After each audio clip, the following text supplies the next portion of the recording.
오늘 하나님의 말씀은 여호수아 7장 16절에서 26절 말씀입니다. 여호수아 7장 16절에서 26절 말씀입니다. 한 절씩 교독하여 읽고 마지막은 함께 읽도록 하겠습니다. 이에 여호수아가 아침 일찍이 일어나서 이스라엘을 그의 지파대로 가까이 나오게 하였더니 유다 지파가 뽑혔고 유다 족속을 가까이 나오게 하였더니 세라 족속이 뽑혔고 세라 족속의 남자를 가까이 나오게 하였더니 삽디가 뽑혔고 삽디의 가족 각 남자를 가까이 나오게 하였더니 유다 지파 세라의 증손이요 삽디의 손자요 갈미의 아들인 아간이 뽑혔더라. 그러므로 여호수아가 아간에게 이르되 내 아들아 청하노니 이스라엘의 하나님 여호와 앞에 자복하고 내가 행한 일을 내게 알게 하라. 그 일을 내게 숨기지 말라 하니 아간이 여호수아에게 대답하여 이르되 참으로 나는 이스라엘의 하나님 여호와께 범죄하여 이러이러하게 행하였나이다. 내가 노력한 물건 중에 신의 산의 아름다운 외투 한 벌과 은 200세겔과 그 무게가 50세겔 되는 금덩이 하나를 보고 탐내어 가졌나이다. 보소서 이제 그 물건들을 내 장막 가운데 땅속에 감추었는데 은은 되나이다 하더라. 이에 여호수아가 사자들을 보내매 그의 장막에 달려가 본즉 물건이 그의 장막 안에 감추어져 있는데 은은 그 밑에 있는지라. 그들이 그것을 장막 가운데 취하여 여호수아와 이스라엘의 모든 자손에게 가지고 오매 그들이 그것을 여호와 앞에 쏟아놓으니라. 여호수아가 이스라엘 모든 사람과 더불어 세라의 아들 아간을 잡고 그 은과 그 외투와 그 금덩이와 그의 아들들과 그의 딸들과 그의 소들과 그의 나귀들과 그의 양들과 그의 장막과 그에게 속한 모든 것을 이끌고 아골 골짜기로 가서 여호수아에게 이르되 내가 어찌하여 우리를 괴롭게 하였느냐 여호와께서 오늘 너를 괴롭게 하시리라 하니 온 이스라엘이 그를 돌로 치고 물건들도 돌로 치고 불사르고 그 위에 돌무더기를 크게 쌓았더니 오늘까지 있더라.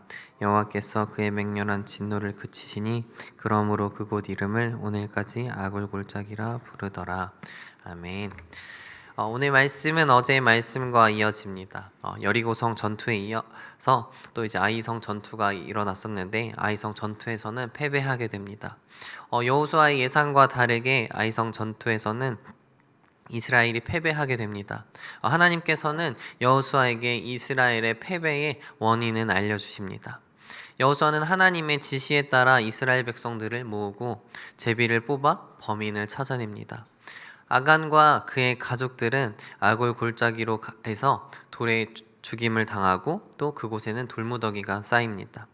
아간의 처형은 이스라엘을 괴롭게 한 아간에게 임한 하나님의 공의의 심판입니다. 오늘 이 말씀을 통해서 하나님이 우리들에게 하시는 말씀은 어떤 말씀인지 함께 살펴보도록 하겠습니다. 가나안 첫 번째 성 여리고성 전투의 특징이 있다면 모든 것을 진멸하고 모든 것을 하나님께 드려야 하는 헤렘 전쟁이었습니다. 하나님의 심판의 성격이 있었기 때문에 심판이 여리고 지역에 임하게 되었는데 한 사람의 범죄로 말미암아 이스라엘 백성들의 마음이 완전히 녹아내렸던 아주 큰 사건을 보게 됩니다. 그것이 누구 때문인지 오늘 말씀에서는 찾고 있는 것입니다. 이때 사용했던 방법이 제비뽑기였습니다. 고대 근동에서는 대부분의 경우 점을 쳐서 신탁을 구했지만 때로는 신탁을 받기 위해 제비뽑기도 했습니다.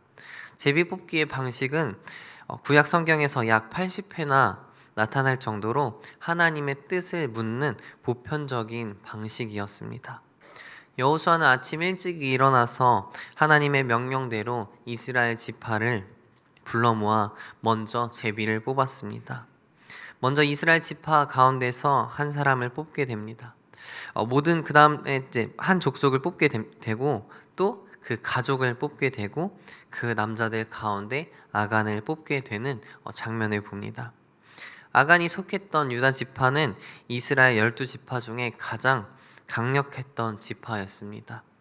전쟁을 할 때에도 항상 앞장서는 대표적인 지파였습니다. 이 대표적인 지파 가운데에서 이스라엘 백성들을 무너뜨리려는 범죄자가 나왔다는 것을 성경은 이야기해주고 있습니다. 모든 것이 드러나자 아간은 그때서야 고백합니다. 낱낱이 고백합니다. 무엇을 훔쳤고 어디에 숨겼는지 숨김없이 털어놓습니다.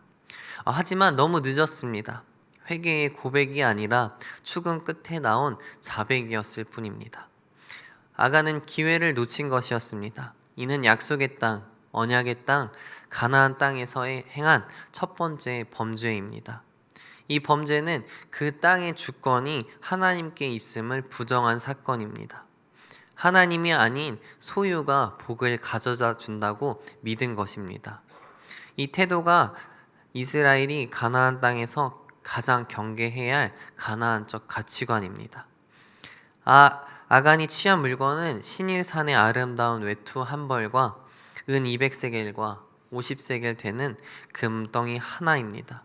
신일산의 외투는 고대 바벨론에서 생산되는 고급스러운 의복으로 알려져 있습니다. 신일산 외투를 보고 아간은 탐심이 생긴 것입니다. 아간은 이를 보고 탐내어 가져갔다라고 이야기합니다. 마치 하와가 먹음직도 하고 보암직도 하고 지혜롭게 할 만큼 탐스럽기도 한 선악과를 보고 취한 것 같이 아간도 아름다운 물건을 보고 탐내어 취한 것입니다. 이것은 또한 다윗이 밧세바가 목욕하는 장면을 보고 그녀를 취하고 동침한 것과도 유사합니다. 이처럼 사탄은 보는 것을 통하여 우리에게 탐심을 불어넣습니다. 아간의 이야기는 탐심이 우리를 파멸로 이끈다는 사실을 깨우쳐 줍니다. 아간은 끝으로 도둑질한 물건을 자신의 장막 안에 감추어 두었고 은은 그 밑에 숨겨두었다고 고백합니다. 여호수아의 사자들은 훔친 물건을 가지고 여호수아와 모든 백성들이 보는 앞에서 여호와 앞에 쏟아놓습니다. 여호와 앞은 성막이나 법궤 앞을 의미합니다. 훔친 물건들을 여호와 앞에 쏟아놓는 이유는 이것들이 하나님의 소유임을 밝히기 위해서였습니다. 여호수아와 백성들은 아간을 붙잡아서 그가 취한 물건, 소유물, 그리고 가족들과 함께 아골골짜기로 데리고 갑니다. 여호수아는 백성들과 함께 아간을 돌로 치고 그의 소유를 불사릅니다. 하나님의 심판을 받게 됩니다. 하나님의 명령을 거절한 전리품 획득에 대한 단호한 심판은 앞으로 있을 가나안 정복 전쟁이 약탈 전쟁이 되지 못하게 하시려는 조치입니다.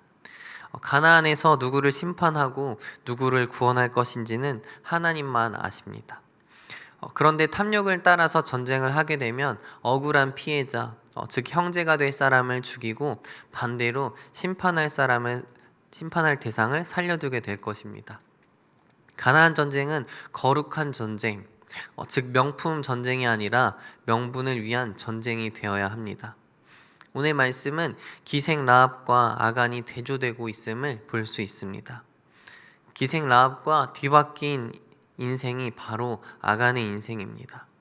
하나님의 택한 백성임에도 불구하고 버림받은 아간이 되었고 기생 라합은 버림받은 족속들 가운데서도 하나님이 구원하시는 선택받은 백성이 되었다는 것을 성경을 통해서 우리들은 알고 있습니다. 우리들의 죄악은 대부분 보는 것에서 시작합니다. 내가 보고 있는 것이 무엇인지 기억하며 절제할 수 있는 우리들이 되길 소망합니다. 아간은 자신의 범죄를 숨길 수 있다고 확신한 것 같습니다. 그의 장막 가운데 땅속에 숨겼다고 표현합니다. 아담은 범죄하였을 때 동산나무 아래에 숨어서 자신의 몸을 감추었습니다. 하나님은 그때 나타나셔서 아담아 내가 어디 있느냐라고 찾으셨고 결국 아담을 찾아내셨던 것을 우리는 또 알고 있습니다. 우리는 죄악을 바라보는 것이 아니라 하나님만을 바라보아야 합니다. 아간은 하나님을 바라보지 않고 죄를 바라보았습니다. 그리고 아골골짜기로 끌려가 돌에 맞아 죽게 됩니다. 가족 모두가 죽게 되는 너무나 비참한 죽음입니다. 1절을 보게 되면 유다 지파 세라의 증손 삽디의 손자 갈미의 아들 아간이라고 이야기합니다. 이렇게 사람을 소개할 때 수식어가 길다는 것은 유력한 집안이라는 것입니다. 아간의 집안은 장차 예수 그리스도가 태어날 유다 지파였고 또 증조부의 이름도 나온 것으로 보아 이스라엘 공동체에서 모르는 사람이 없는 유력한 가문으로 보입니다. 그러나 아간의 범죄로 그의 범죄로 또 묵인한 죄로 그와 그의 가족들은 유다 지파에서 없어지게 되는 심판을 받게 됩니다. 증조부의 이름까지 기록된 아간과는 다르게 라합은 그녀의 출생이 어디인조차도 알 수 없습니다. 기생이라는 것밖에 알 수 없습니다. 그런데 이러한 라합의 마지막은 살몬과 결혼하여 유다 지파에 들어가게 되었고 보아스의 어머니가 되어 예수님의 선조가 되는 놀라운 축복을 받게 됩니다. 이렇게 유다 지파 유력한 가문에서 태어난 아간은 유다 지파에서 지워지게 되고 기생 출신 라합은 유다 지파에 들어오게 됩니다. 아간의 죄는 그는 물론이고 그의 가족까지도 죽음에 이르게 했습니다. 돌에 맞아 죽고 또 그 위에 돌무더기가 쌓였습니다. 그러나 라합은 반대로 여리고 성이 흔적도 없이 사라질 때 그 무너진 돌무더기 속에서 살아남은 사람이었습니다. 그리고 자신뿐만 아니라 자신에게 속한 모든 가족과 모든 것을 살리는 축복의 통로가 되었습니다. 욕심을 따라 죄를 바라보는 것이 아니라 우리가 하나님만을 바라보는 삶을 살기를 소망합니다. 우리의 시선이 하나님께 있기를 원합니다. 내가 세상 유혹에 넘어가 쓰러질 때 그 죄를 숨기는 것이 아니라 하나님께 고백하며 회개하는 삶을 살아가길 원합니다. 우리가 복의 통로가 되는 삶을 살아가기 원합니다. 우리를 통하여 우리의 가족이 또 우리의 이웃이 하나님을 만나는 삶을 살아가는 삶의 통로, 복의 통로가 되길 간절히 소망합니다. 기도하겠습니다. 사랑의 하나님, 우리가 때로는 세상의 유혹에 넘어가 하나님을 바라보기보다 세상을 바라볼 때가 있습니다. 하나님, 우리의 마음을 정결하게 하시고 하나님의 뜻을 분별할 수 있는 마음을 허락하여 주옵소서. 하나님, 우리가 복의 통로가 되길 원합니다. 우리를 통하여 우리의 가족이, 우리의 이웃이 하나님을 만나게 하시고 하나님만 바라보는 삶을 살아가는 우리들의 삶이 될 수 있도록 도와주옵소서. 하나님께서 우리에게 주신 은혜와 사랑을 기억하며 그 사랑을 나누고 실천하는 삶을 살아가는 우리들이 될 수 있도록 하나님 도와주옵소서. 감사합니다. 예수님의 이름으로 기도합니다. 아멘.